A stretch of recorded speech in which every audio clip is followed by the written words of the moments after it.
Hi my dear மக்களே, my friends எல்லோரும் எப்படி இருக்கீங்க? நல்லா இருக்கீங்களா? இப்போ டைம் வந்து பார்த்திங்கன்னா 9 மணியாக 4 நிமிடங்களே இருக்கும் நிலையில் காலையில் என்ன செஞ்சோம் டிஃபன் அப்படின்னு பார்த்திங்கன்னா சப்பாத்தி. ஓகேங்களா? சப்பாத்தி போட்டோம். சப்பாத்தி போட்டுட்டு அதுக்கு வந்து தொட்டுக்கிறதுக்கு பீட்ரூட் பொரியல் தான் பண்ணோம்.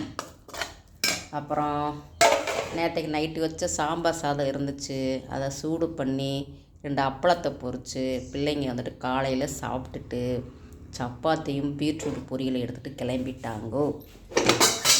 அப்புறம் பார்த்திங்கன்னா இதில் வந்து உருளைக்கிழங்கு, ப்ரொக்கோலி, அப்புறமா பட்டாணி போட்டு குருமா வச்சது சப்பாத்திக்கு வச்சோம்.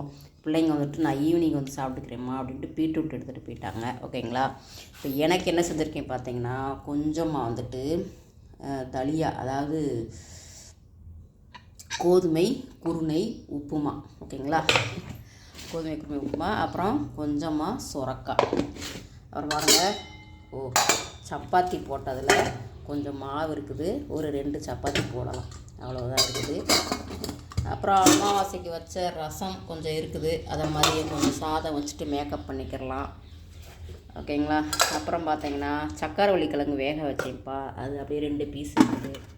அதை இட்லி பாத்திரத்தில் வச்சு திரும்ப அப்படியே சூடு பண்ணி சாப்பிட்டுக்கலாம், ஏன்னா குளிர் ஆகிடுச்சில்ல, அதனால். ஓகேங்களா? இப்போ குடிக்கிறதுக்கு தண்ணி ஜீரா வாட்டர் ரெடி. இப்போ நம்ம என்ன பண்ண போகிறோம் அப்படின்னா,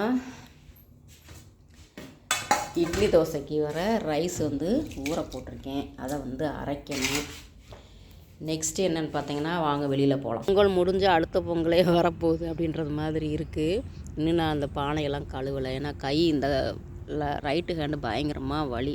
சரி, நேற்றுக்கு ஹாஸ்பிட்டலுக்கு போகலாம் அப்படின்னு பார்த்தா நேரமாக என்னமோ நம்ம டாக்டர் சகாப்பு வரல, அதனால் இன்றைக்கி தான் வரேன் அப்படின்றாங்க. செவ்வாய்க்கிழமை வந்துடுங்க அப்படின்னு சொல்லியிருக்கிறாங்க. அதனால் இன்றைக்கி ஈவினிங் தான் போகணும், செவ்வாய்க்கிழமைக்கு. இப்போ இந்த பாத்திரத்தை வந்து கழுவிட்டு நம்ம குப்பை தொட்டியை பார்த்தீங்க அப்படின்னா பள்ளப்பள்ளப்பழம் இருக்குது பார்த்தீங்களா, அதையும் க்ளீன் பண்ணணும்.